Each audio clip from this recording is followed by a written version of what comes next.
In this video, it's day 2 of Rover 820 ownership. Roll the sponsorship credits. Hubnut, sponsored by Lancaster Insurance. So yeah, here we are. I'm going to do a full cold start.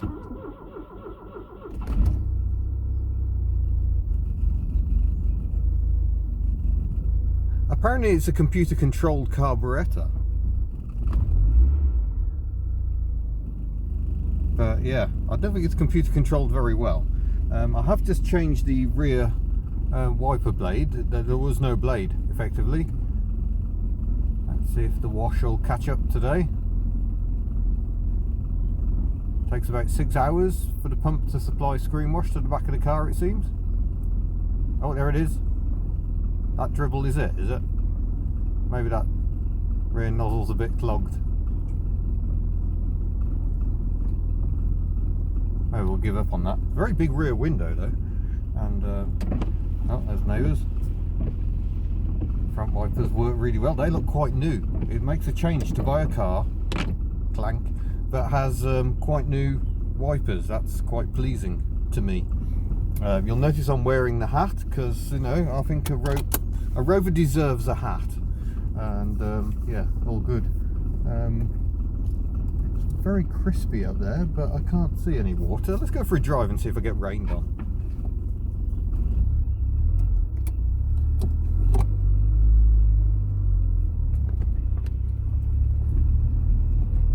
Yeah, definitely a bit ticky from the front end. I suspect there's an exhaust manifold leak. Oh, good grief.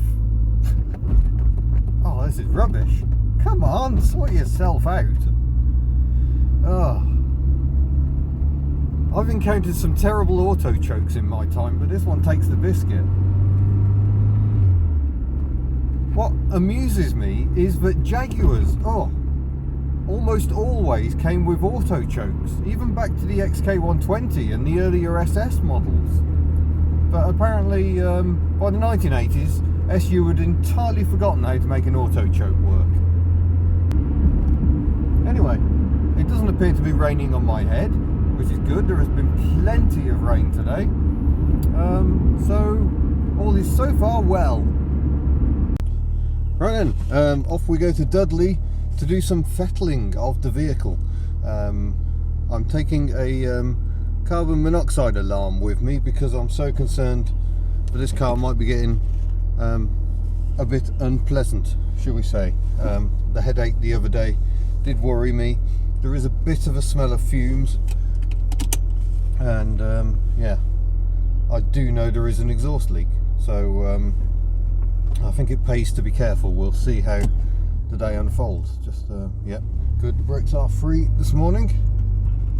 Got about 100 miles to go. I'll go and collect my bag from Telford where I left it as we go, and yeah, another long run out. We're over 200 miles so far in this car.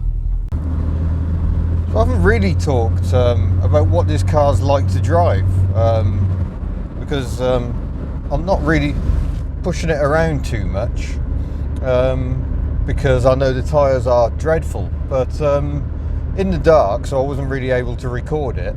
I did get a chance to lean on it a little bit along the A44, staying well away from the limits of the car. But it was enough to discover that it doesn't handle quite as well as I expected. It turns in very nicely, but someone on Twitter summed it up very nicely by saying, yeah, the wheels turn in and it seems to take a while for the body to follow. It's a bit like the 2CV, which I can kind of live with on the 2CV. But it feels a bit strange in the Rover. It feels like the back end is far too soft, which I wasn't expecting. So while it lopes along very comfortably, when you turn into a tight bend, you find yourself having to adjust the steering input, which yeah, is not usual.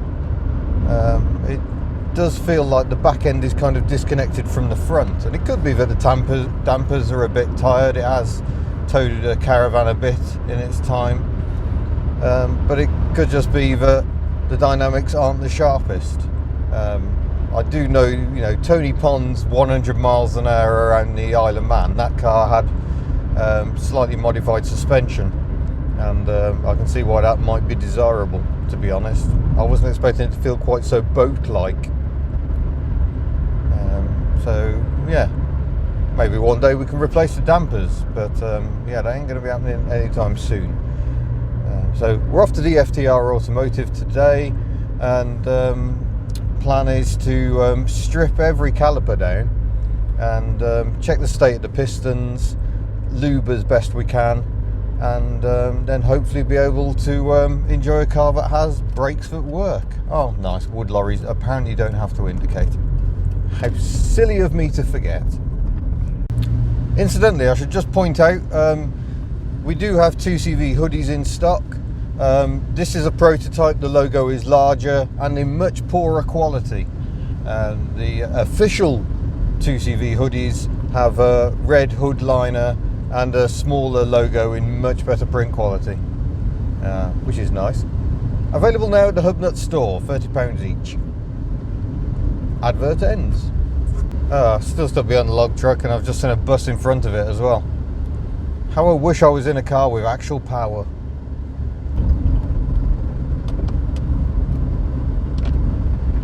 Like the clank as the wipers hit the strip at the bottom of the windscreen. They actually park off the glass, just like a Rover P5 or P4 in fact, but with less chrome and finery.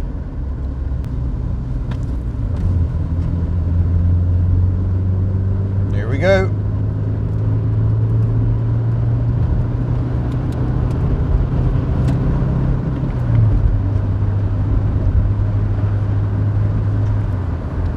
So I mean, in outright performance terms, it's not a bad engine really.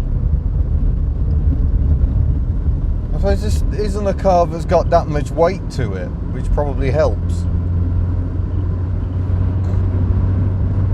Also, it's a nice torquey engine. It's got some low down grunt. I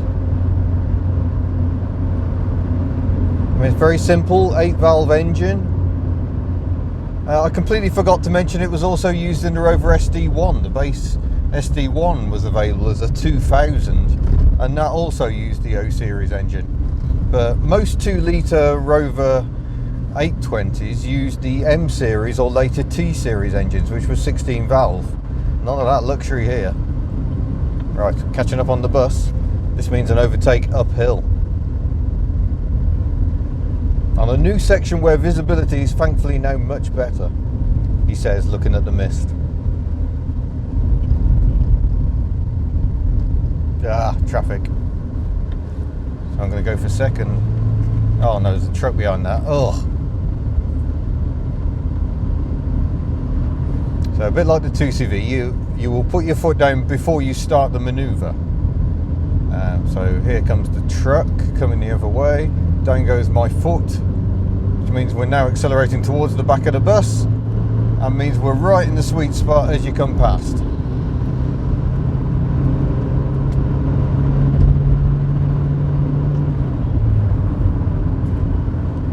Drama free. 2CV doesn't quite overtake that gracefully, I must admit. But I do overtake a lot of people in the 2CV, primarily tourists. You have to catch them by surprise. Oh, and yes, I have come out with wet hair again, and no, it doesn't give me a cold. I've got the heater going, so hopefully my hair will be dry soon. So far we've made it to Telford, because we had to come back to Frankie's and Benny's because I managed to leave my backpack here.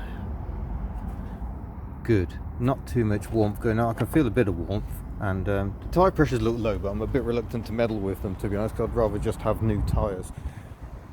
But the tyres don't feel hot, so that's good. If they were severely underinflated, they would get quite warm and feel quite distressed. But no, all is well. So we shall continue our journey to Dudley. So I'm here at DFTR Automotive in Dudley. This is last time I was here, we were doing the cam belt on the Lexus, and they've let me back in, so perhaps it wasn't that bad after all. But yeah, there's the Mazda 1000 that was at the Hub Nut Social. Lovely looking car, and I'm just getting started on inspecting the brakes. I mean, clearly no one has been in here for quite some time. Ew. Right, first caliper is off. This is the front caliper. We've got piston out, and yeah, it's looking a bit cruddy, but this crud looks like it might come off.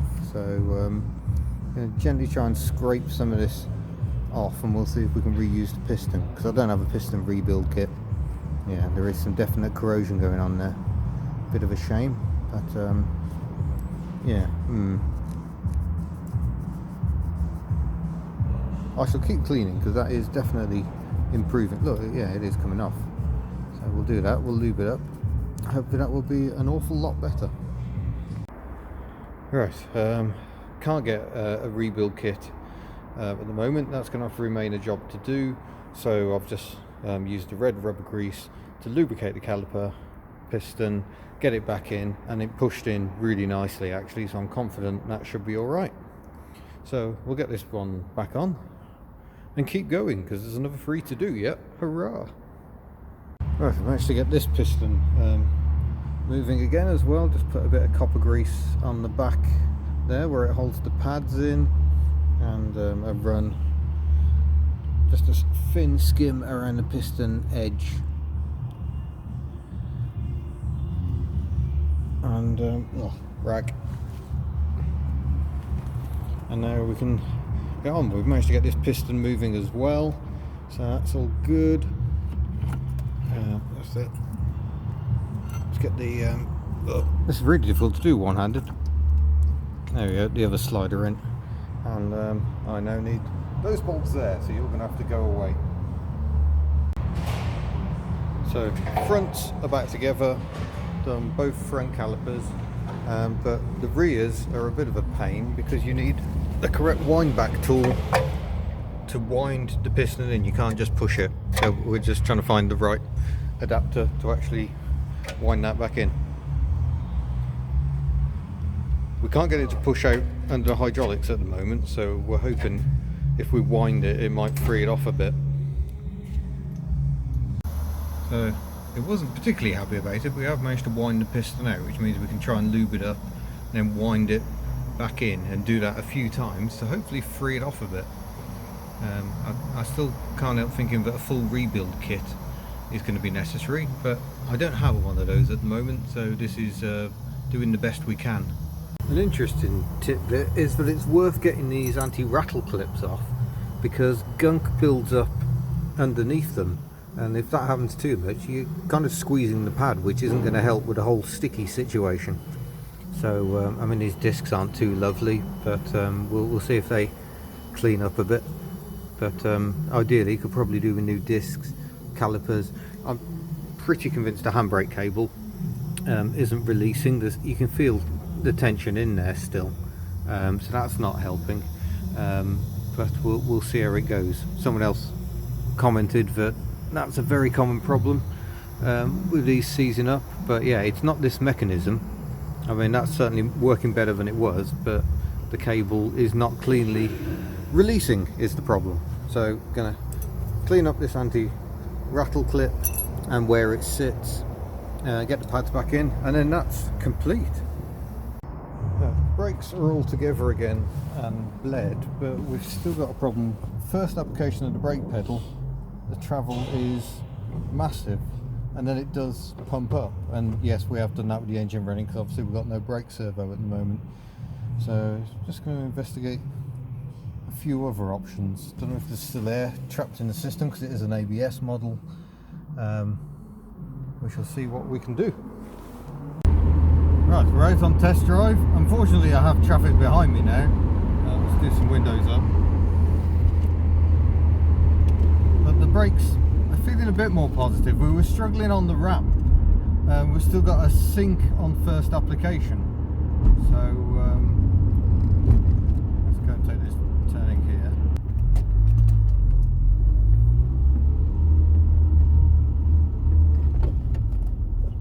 But certainly, yeah, it's a lot more confidence inspiring. I wouldn't say she's stopping on a sixpence necessarily, but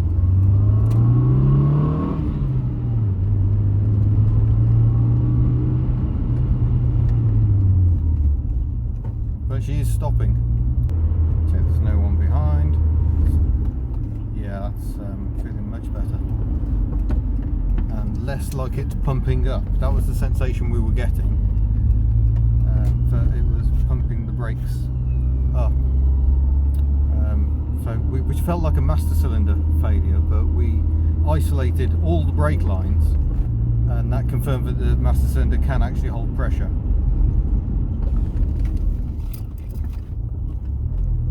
I'm going to lose my bottle of water. Let's try a hard reverse as well. Oh, got some ABS going on that time.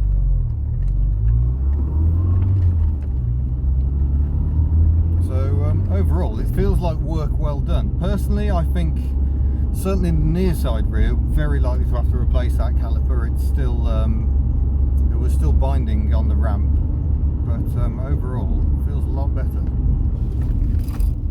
Oh yeah. Those are brakes you can actually have some confidence in. My bottle of water still hasn't gone into the footwell, but this still isn't brilliant, but it's definitely freed off a bit. The other side spins much more readily, so it's going to need a caliper this side, probably do both rears. Might see if I can get a rebuild kit, but I didn't like the look of the caliper itself, so probably better just to get a complete caliper.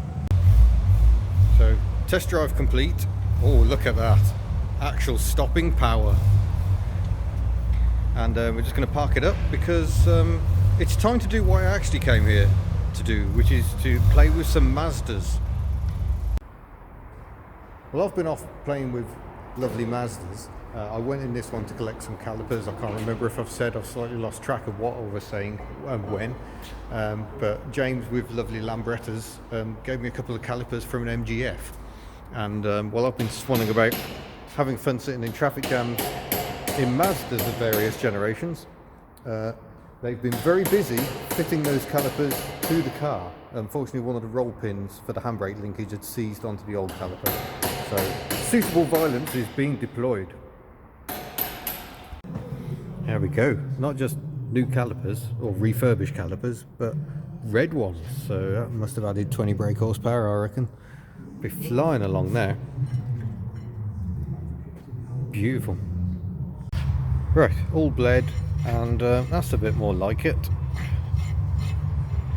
So we've done some brake tests to make sure they actually apply. All is good. I'm still slightly concerned about the handbrake, to be honest. It may need handbrake cables. The mechanism might be a bit sticky, but definitely a vast improvement. Well, we're now heading back to Wales. I'd say the day has been a success. There's still work to do. There is still more travel in the pedal than I would like, and Dean's conclusion was that the flexes are bulging too much and absorbing too much plate. We tried isolating all the various loops and confirmed that the master cylinder will hold pressure, so we don't think that's at fault. So I probably need to change all the flexes. They're probably all quite old. Everything on this car seems quite old. My change tomorrow will be to see if I can get the tyres replaced, because they're really not pretty, and I've got a lot of driving to do on Thursday and Friday, and not so much Saturday, probably Sunday. Yeah, busy times. But I must say thank you to Dean and Adam for their patience, the kind use of their lift and tools, and a bit of assistance where required. Yeah, lovely people, and they like tea even more than me, if you can imagine such a thing. Thanks also to James for the calipers, that was really helpful. Thanks to everyone who gave advice online when I was struggling a bit earlier on. And yeah, I look forward to seeing those of you who are coming up to Cumbria for the social on Sunday the 14th. Should be a fun day. Let me just quickly change lanes here. So yeah, I mean the brakes, the pedal is still awful, but the difference now is when you press it, you stop. Much more concisely, much more cleanly. It feels like the brake system is working, whereas previously it left a lot to be desired. And I know know some people said I should have transported the car if the brakes were that bad. It did stop, it's just, yeah, confidence was low, and to be honest, I often drive cars with worse brakes. It's just obviously a car built in 1990, I expect to have better brakes. So we'll see if I can further improve them, and we'll see what other improvements I can carry out on this car. Certainly, this is what it was built to do, just eating up miles on motorways, and it seems very good at that. Well, I just filled up, not on motorway services obviously, and the MPG calculation came in at 31 MPG, which is a little bit disappointing. I've owned cars with similar engines of similar size and achieved better than that. But then I did have a binding brake caliper, so now she's rolling more freely, and also the tyre pressures were a little on the low side, so I've beefed those up. Be interesting to see whether we can improve that. Won't take long to find out. This car is doing a lot of miles this week. In fact, just to recap, this car has done 350 miles since purchase, which I think might be more miles than it did in the previous year, or since its MOT anyway. I must get an MOT sorted out. That's a job for next week. Something else I need to impart is that carbon monoxide poisoning doesn't seem to be an issue. I had the alarm with me today, no problem. The only time it went off is when we were running the car on the ramp and we had the doors open, so some fumes came into the car. It didn't like that. We had to pull the batteries out to shut it up. But driving along, sitting in traffic, no problem. So I think my headache may purely have been caused by dehydration. I don't think I drank enough that morning. It was some time until my first tea of the day, so I'm blaming that and not the car. So I'm going to find food. If there are future episodes of work, don't worry, you will see them first. So I should say thank you to everyone who's helped today. Thanks to you for watching. Subscribe if you haven't already, and don't forget the merchandise with all the lovely things like better hoodies than this one I'm wearing. Yeah, thank you. I shall see you again in a future video. Farewell.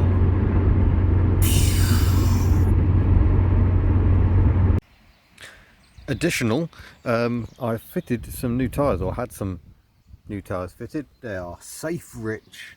They are naturally, where does it say? Made in China. The yellow dot is meant to line up with a tyre valve, so that's perhaps not ideal. I think that's the high and low points of the tyres. But oh, it's an M&S pattern, mud and snow, brilliant. Should be able to go off-roading. If you think they look squashy, that's because the front tyre pressure, or the rear tyre pressures as well, according to the manual, are a mere 26 psi. And, you know, that is on the back of the manual, so it's a fairly squashy given how much weight there is. But we'll see how that goes. I might decide to put them up a bit more than that. Anyway, they are rated a C in terms of wet weather grip and noise. I suspect I might not get on terribly well with them, but they're better than what was there. If I decide I don't like them, I'll put them on the back and put something a bit better on the front, because the backs are still the Yugoslavian Tigers. They only had a pair of tyres in. And while it's not ideal to have less grip on the back, I don't think they're that bad, but it would start getting sideways at the drop of a hat. So there you go. Tyre message ends. Today we're reenacting Romeo and Juliet. Really, George? Why didn't you come in for the cat flap? Would that not be more sensible? You're not going to climb your way in, you silly cat.